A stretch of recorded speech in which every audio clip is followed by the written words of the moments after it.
Well, Rushan, thank you so much for joining us here at the Victims of Communism Museum for this special speaker series. We're thrilled to have you here.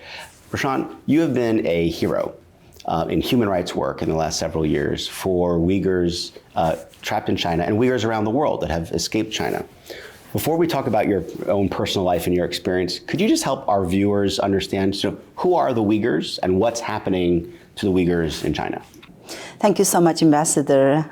Thank you for everything you do and giving me this opportunity to talk about my people and the current atrocity. Uyghurs are ethnic Turkic people. We are completely different than the Han Chinese, the main population in China. We speak similar language to people in Uzbekistan, Kazakhstan, Kyrgyzstan, and predominantly the Uyghurs are Muslim. But today, that religious beliefs, our ethnicity, our beautiful culture, and the land that we live is being the reason China is conducting an active genocide against our people.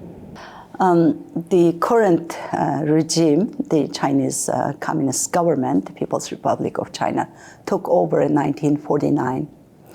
Ever since the occupation, the Uyghurs faced a different sort of oppression. During the 50s, Uyghurs were labeled under the name of nationalists.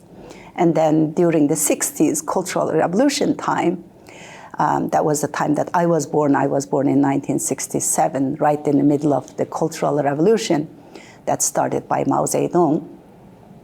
And at that time, Uyghur intellectuals like my parents, my grandpa, they were targeted as a part of the revolution against the intellectuals and the thought leaders in the label of being called the anti-revolutionists.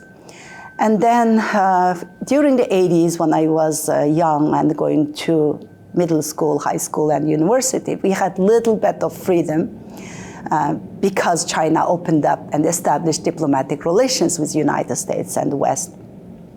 But then, right after the collapse of the Soviet Union and the independent establishment of independent countries in Central Asia, Uzbekistan, Kazakhstan, Kyrgyzstan, which we are connected historically, ethnically, and culturally, and linguistically, we were labeled as a separatist overnight. Right after 9/11 tragedy, China saw an opportunity to use war on terror and oppress and persecute Uyghur people again. So Uyghurs were targeted as under the pretext of terrorists. Well, thank you. And of course, that brings us to today, where since then, the U.S. and other countries have recognized that China is now committing a genocide against the Uyghur people in Xinjiang. Let's go back. You mentioned that you were born during the Cultural Revolution. Can you just give our viewers a sense of what was life like in the 1960s, 1970s, growing up as a Uyghur in northwestern China?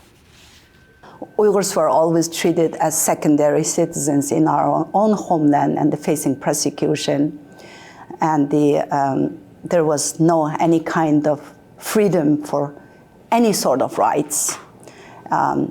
Not just talking about human rights, but Uyghurs were almost like fighting for survival of the identity, culture, and the language. When I was young, actually, my baby story is like when I was a year old or infant. My parents used to always tell me how I cried when Red Guards came and grabbed me from my mom's arm and threw me over to my grandma and took my mom away. And my mom used to always say, I heard your crying voice, I heard you screaming for hours and even days after they took me away. So my parents were always taken from home for re-education or political indoctrinations. So we grow up by feeling always it's not safe for us. The government is always taking people away. People are disappearing. Can I ask, so, I mean, that is a horrific story. And Americans, I don't think, can actually imagine that happening, being, as a baby, literally ripped from the arms of your mother. But you said she was taken away or detained multiple times. Can you just tell, how many times roughly would these things happen? How long would she be taken away? Can you just describe a little bit more about that when you were as a young child? Yeah, my dad was one of the intellectuals who led the biology department at Xinjiang University. So he was always gone for months, up to 5-6 months, or at least 2-3 months. And then mom is being a physician. She was a doctor at the Xinjiang University Hospital, but her father was in jail for 3 years. And when my father was always taken away, she was also taken from us for at least 2 weeks at a time, and just kept away from us. Wow. So then as you mentioned earlier again, that during the 1980s, as part of China's opening up and diplomatic relations with the West, some of the repression was reduced. So obviously at this time, you were able to go to school, you went to university. What was life like for you in Xinjiang during that period? We were able to see more books being published about our history, and we saw some of the intellectuals who were serving long time prison sentence. They were being released, some famous scholars, writers, and also we were able to express our opinion a little bit. So I am actually one of the co-organizers for the first protest ever against the communist government since the establishment of PRC in 1949. We did a protest in 1985 on December 12, we say 12/12/85, and I was only 20 years old, and with a dozen friends and the colleagues, we were able to organize a big protest led by university students, 7 universities and the colleges in Urumqi. We were protesting against the nuclear testings. We were protesting against the birth control of the Uyghurs and the discrimination against the Uyghur people, and as well as China was using our region as a dumping ground, bringing criminals and put them in the prisons that they will be able to escape easily, and murdering and raping people. So we were protesting against the policy of bringing the criminals. And we had a dozen demands. And if it was a few years ago, we all would have been executed. But we were able to stay at the university, although we were actually facing some retaliations later, especially when I graduated the university. But at that time, they only came and they again went through indoctrination and the political studies, but no one faced actually in detention. In response to your student activities, of course, as you mentioned, you suffered repercussions like indoctrination and political education. What does that look like? And for a young American today, I'm not sure they have any idea. What would the punishment of re-education or indoctrination actually be? We come to the school in the morning, but we were called out to come and meet. This working group came from the high central government, and we, instead of going to school, and I was in biology department, instead of going to my lab, I used to go directly to that study session, and for long hours, sometimes 4 hours, sometimes 8 hours a day, you just sit there and listen to them reading through all kind of political statements, and they are basically trying to raise the nationalism and a lot of words and comments and statements about racism. And when they say one nation, one one people, one system, is you're supposed to give up everything about your ethnicity or culture, and you're supposed to pledge yourself for communism, pledge yourself to Communist Party. And that lasted from, like we did the protest in December, right? It lasted till summer break, till early July. So for 7 months, we were subject to that, and every single day. What I'm curious for you or for some of your other friends or other students, what kind of impact did that have? I mean, did it actually impact some of the other students, or just going through that process? Because again, I mean, this for an American audience, this is straight out of the book, 1984, right? This type of indoctrination that you'd be subjected to. What is the impact that you saw in either yourself or other students? It's actually it's really stressful situation. You are being told everything you did or think and advocate is wrong, and make you feel that you have absolutely no right to demand anything, because the government's supposed to tell you what to do, government's supposed to tell you what's right and what's wrong, and which, like there's absolutely no any kind of rights or sides for the individuals.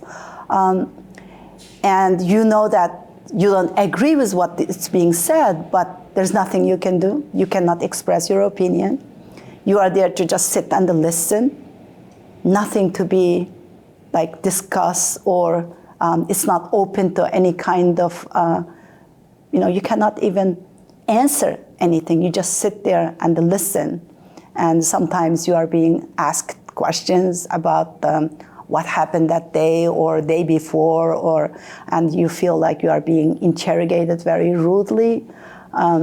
It's just really, I think back right now, I feel like, how did we survive actually while trying to keep up with our daily study?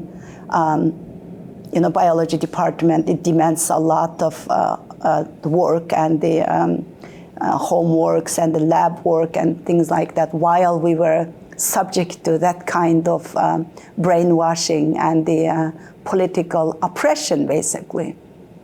So this is what sparks your activism. Where does it go from there? From university, I know obviously you have a long history of activism. Tell us how that progresses. Yeah, so what happened is we didn't give up after that 7 months of indoctrination. A couple years later, the president of the World Uyghur Congress, he was inspired by this protest, and he decided to do something more. And he established an organization at the university called Students' Cultural Union. And he invited me to be the vice president for that. And we picked up where we left 2 years ago. So this was 1987. And we started to work together and advocate more for our people. And then in 1988, when I graduated the department, again, we organized another protest in June 1988. And then I was left with no job as a retaliation for my advocacy at the university. And then my father, being one of the scientists and the intellectual, he had some connections with some universities in the United States. So he realized the politics is changing, and eventually it's not going to be safe for me to stay in Urumqi. So he arranged with some of the professors at Washington University to send me off to study in US. So I came to US in May 1989. So now I'd like to ask, Rushan, tell me about your sister. I have to go back a little bit to come to my sister's story. Xi Jinping came to power in 2012, and then 2013 he announced Belt and Road Initiative in Astana, which is the blueprint for his global domination. And that Belt and Road Initiative put our homeland in the epicenter. Our homeland being the ancient Silk Road is originated in our homeland, and being the gateway to Central Asia, to Europe, to Middle East, to Africa. He decided to get rid of the people and open up the land for this huge project. First concentration camp was built in 2014 in Lopnur. By 2017, my husband's entire family went missing.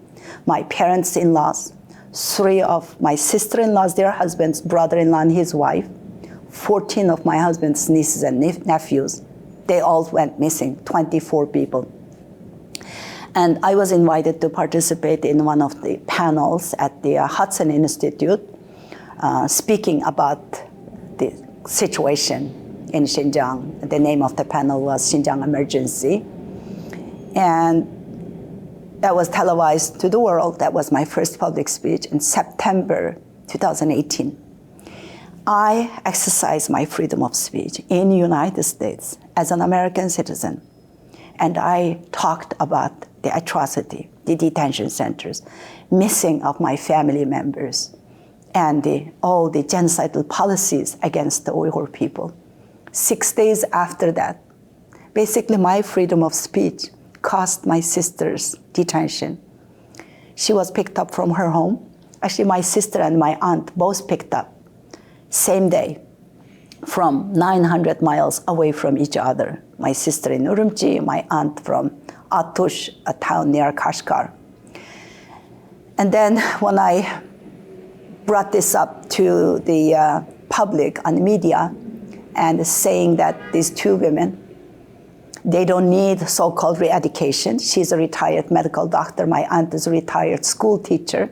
They both speak fluent Chinese.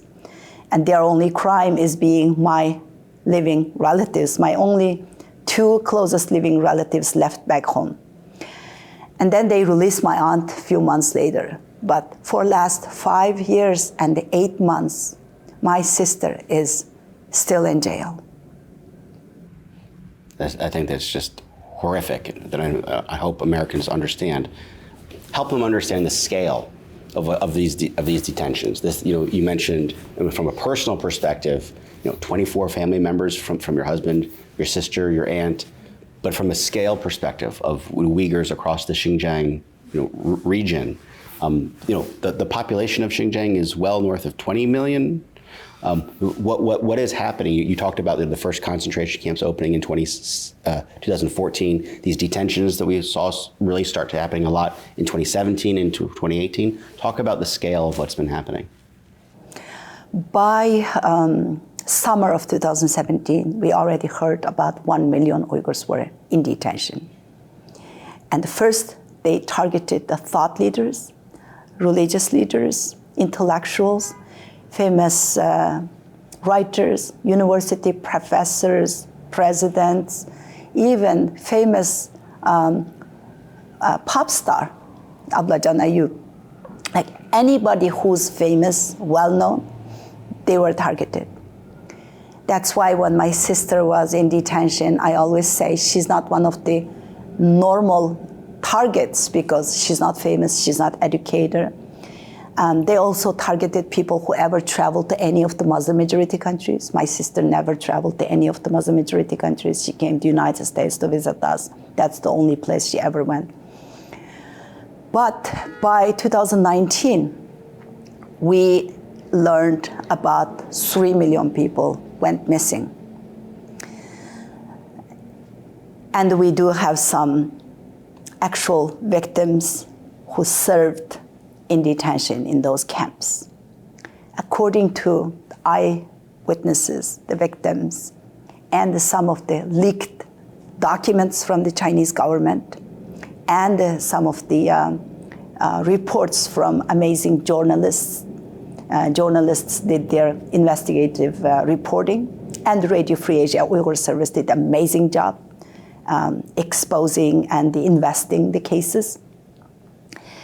Those camps are nothing short than the Nazi Holocaust. The people there facing torture and the subject to unknown medications. Uyghurs are being used as the guinea pigs for some sort of medical tests. And they are subject to mental, physical, and the political indoctrination and the torture. Poor hygiene and the crowded rooms, and they cannot even lay down straight to rest, very crowded, and they are not allowed to use the bathroom facilities as they needed. And dehydration, they were not giving enough water. How long a body can last. The most chilling fact is the Radio Free Asia Uyghur Service reported that crematorias are being built next to the camps and the mostly Uyghurs populated areas. We are Muslim. We don't cremate bodies. Those are supposed to be the warning signs, but it didn't get much attention from the international community. 13 tons of human hair. Can you imagine? 13 tons of human hair, how many bodies, how many people does that represent? It made it over to the United States Customs and Border Patrol, but we didn't see that being reported in mainstream media. The situation is really dire. Actually, you can describe this as full-fledged active genocide that's being conducted in the most modern way possible, and the cover up the most modern way possible by China's disinformation, propaganda, and the high tech. Now, the people are sent to forced labor facilities and sentenced to long-term prison sentencing. Also, they committed no crimes. 1 million Uyghur children are taken from their families, sent to state-run orphanages. Uyghur women are forced to marry Han Chinese men. If she refuses such a forced marriage, herself, her family, her siblings, everybody will sent to the detention camps in the name of Islamic extremists did not want to marry non-Muslim Han Chinese. So the Chinese government was using Islam, using the religion to force them marry, if not then label them as a terrorist. Every aspect of the religion, every aspect of the ethnic culture or background we have are criminalized. Everything you do as a normal person, like practicing religion, like just reading Quran or fasting during Ramadan or just praying or even refusing to drink alcohol or eat pork, all labeled as illegal Islamic activities. When China is claiming to the world that they are fighting Islamic extremism, and this is de-extremization, and this is about China's national security, we are talking about people just to practice normal, very simple religious practices. I have a picture on my PowerPoint presentation when I usually go around the world and give presentation. A grandma in her early 90s, you see from her picture. 90 years old grandma taken away by 3 armed policemen because she had a copy of Quran in her home and she prayed at home.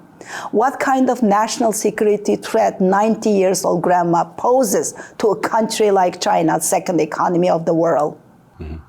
You mentioned that story of this 90-year-old grandma, and then also the existence of leaked or hacked material. As you know, here at VOC, we had published 2 years ago the Xinjiang police files that contained lots of that information.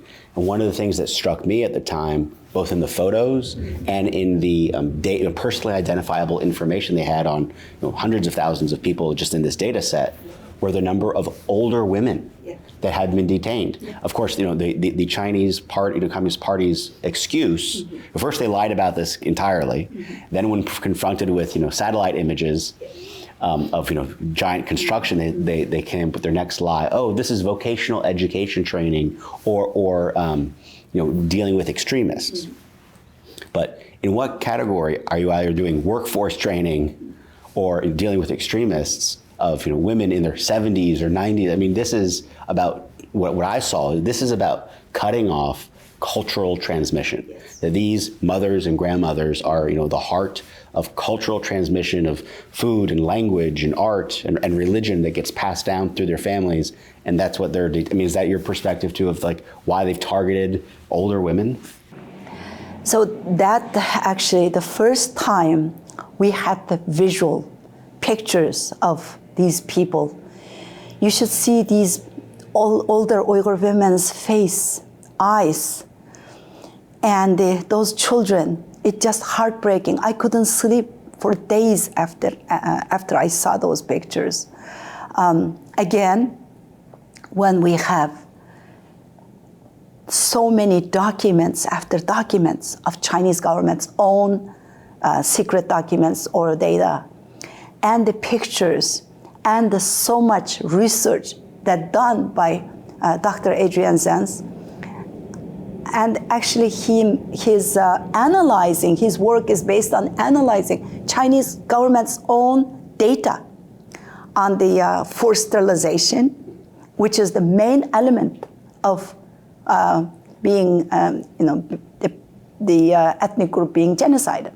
The Geneva Convention's description of the crime of genocide, it lists 5 elements. And the UN's report that released on August 31st in 2022 lists at least 4 out of those 5. And it says only one element is happening, it's genocide.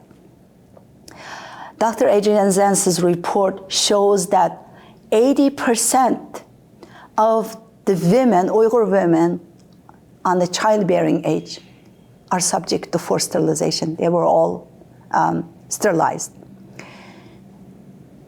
Some of the birth rate in some of the mostly Uyghurs populated area dropped down to 0%.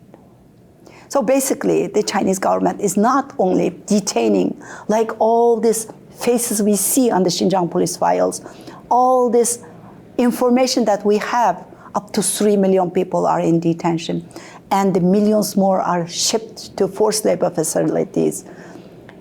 They are not just genociding the Uyghur people now. By forced sterilization, forced abortions, they're genociding the future generations of the Uyghurs. Uyghur women's bodies are being the battleground of this genocide. Who represents the women and the girls in the United Nations? Xi Jinping's wife, Pang Liyuan. She's the special envoy. The Chinese state media reported 1.1 million Han Chinese cadres deployed into Uyghur homes under the name of double relative programs, monitoring and supervising their daily lives. Most Uyghur men are in detention or in concentration camps or in prison or in the forced labor facilities. Most women left at home, they are subject to sexual abuse inside of their own home. Imagine, something like this is happening in 21st century. The Uyghurs, they don't even have a safe place that they call home. That's taken away. It's horrific to imagine this, as you said, happening in the 21st century. And I think most people would think, surely this can't happen, or if it is, we will do something about it, or the world would do something about it. You've mentioned the UN a couple of times. I know you've done tremendous advocacy. Can you tell a little bit about your experience trying to bring the plight of the Uyghurs and this ongoing genocide into the UN context? The UN has been worthless, actually. I hate to describe that entity like that, but there's a report of their own Human Rights Council, and they cannot even get a discussion on that report because of China's influence. China is manipulating that entity and the system so effectively because they are so good on using any rules and any kind of systems against them and try to make that working for the Chinese Communist government's agenda. We were in the UN for the UPR, Universal Periodic Review for China, in January. So the Chinese government sent documents, sent statements to so many countries out there and demanding them to give a positive praises about China, and ended up 163 countries submitted statement, and majority of them, out of 28, 29 countries, criticized China's human rights records. More than 130 countries praised China, taking off that time, leaving 45 seconds for each country. So every 5 years, you have this system of reviewing their human rights records, and you have 45 seconds to bring up the issue and recommendations. How is it going to work? The UN is so disappointing to us, actually. When we look at, especially when I was in China, China promotes UN a lot. And I also, when I came to the United States, I also thought the UN is a system that built after the Holocaust, after the World War II, to defend something like Holocaust or defend people from facing that kind of major persecution. And today I am realizing the founding principles of UN is gone. So the UN system has been extremely disappointing for us. There is a vow never again, but there's absolutely nothing has been taken to stop this atrocity of China. China is acting like UN is their playground, actually, getting away with everything they want. Talking about our UN experience, because of course that's where kind of our paths cross. Years ago, you mentioned this report that was released in 2022 on the human rights abuses taking place in Xinjiang by the UN's Office of the High Commissioner. When I was in Geneva, I had to demarche and practically beg the High Commissioner to issue this report, which she refused to. It was being held on and sat on for years. But I'm sure you met with her many times, right? Would Michelle Bachelet meet with you when you came through Geneva? No.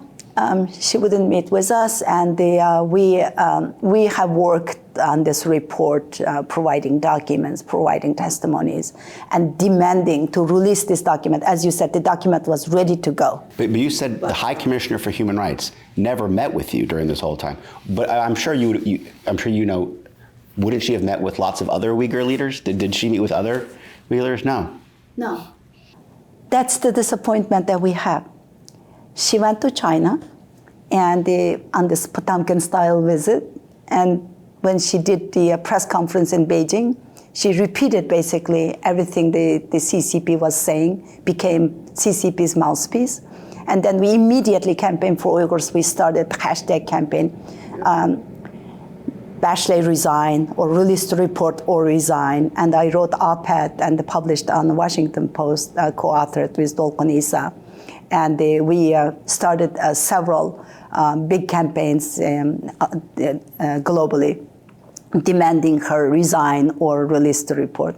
And finally, she did it in the last 15 minutes before her term expired. But as you very validly brought up, she never had any engagement with us or with the former camp victims or any of the other Uyghur organizations or Uyghur leaders. Terrible. You mentioned Campaign for Uyghurs. Tell us a little bit about your international engagement. You've done incredible work in countries around the world advocating for Uyghurs. Tell us a little bit about that work you're doing today. We established Campaign for Uyghurs in 2017 when the camps were established and there was not much attention. We tried to advocate for the Uyghur people and raise awareness, and both work with grassroots organizations and movements as well as the governments, and try to get some policy change, especially in like-minded countries, and as well as any of the world, try to educate them and raise awareness. So last few years we have traveled more than 30 countries, and we work with universities, interfaith organizations, and women's organizations, as well as the governments and the embassies. And we are trying to expose China's crimes and the genocidal policies. We received a tribute award in 2021, and then in 2022, Campaign for Uyghurs was nominated for Nobel Peace Prize. And the more we travel, more we talk to countries and the politicians and the governments, and as well as general public, we realize that there is so much work to do, because there is so much disinformation and the propaganda, as well as the people just don't know the reality. And some of the countries that we travel to, and even in the United States, some of the states that we travel to, we realize 90 to 95% of the general public, they don't know anything about what's happening to Uyghur people. Some of them are never heard of Uyghurs.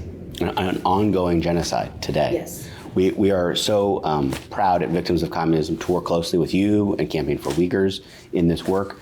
It's such important work going forward that I know we were all deeply committed to. As we kind of close our conversation, thinking about our viewers, what is your perspective? What does communism? We here at VOC, that's our focus. Obviously the crimes in China today, but other communist regimes. What does communism mean to you? And what would you say to people that think or question whether or not maybe communism sounds like a good idea?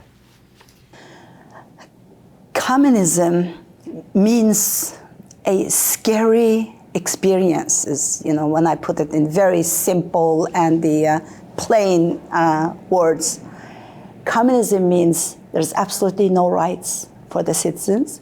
Communism means stepping out of culture, freedom, religion, or any kind of fundamental basic rights that you have.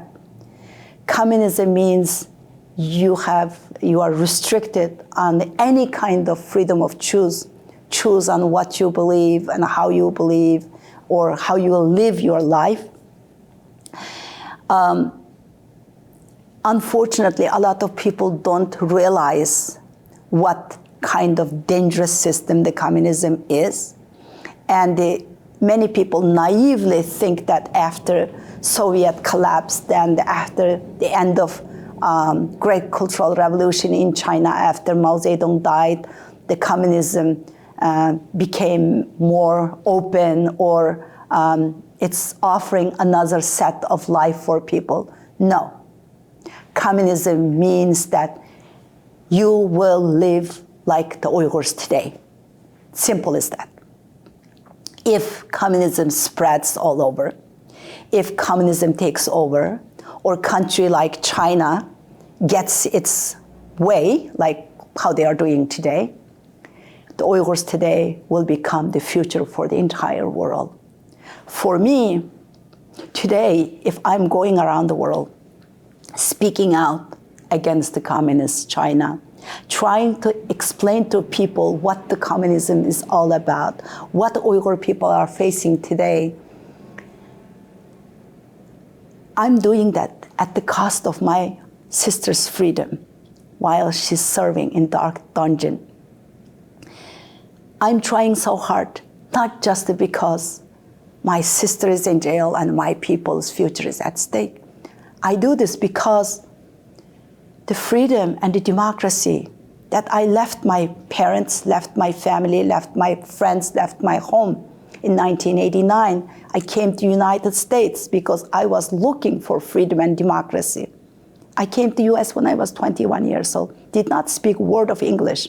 I started from zero because I was going away from communism. But today I feel that freedom and democracy that I value in the United States is being threatened. And some days I look at some of the things that's happening in the United States, in UN, in the Western world. I feel like, what is this? It feels like China, feels like communism. It feels like we are losing these privileges. Hollywood celebrities, the woke companies, CEOs, and the leaders of the business world, and the leaders of the entire world,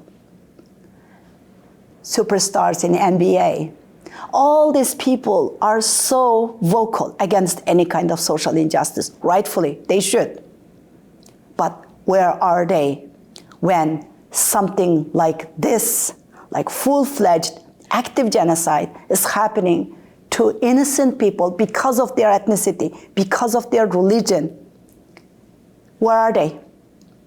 So I guess you are not just giving up your freedom of speech when you are staying silent. You are not just giving up your conscience or your human dignity. You are giving up your sovereignty. You are giving up the freedom and democracy that your parents, your grandparents worked so hard in the past 60, 70 some years to establish. Our future generations are at stake. I don't want my children, my grandchildren to live like the way I did when I was a child, when I was back home. I don't want this world become like my homeland today. And that's why it's so important for me to fight, because I love that freedom and democracy. Well, we're so glad you are fighting that fight. Thank you, Rushan, for being with us today. Thank you.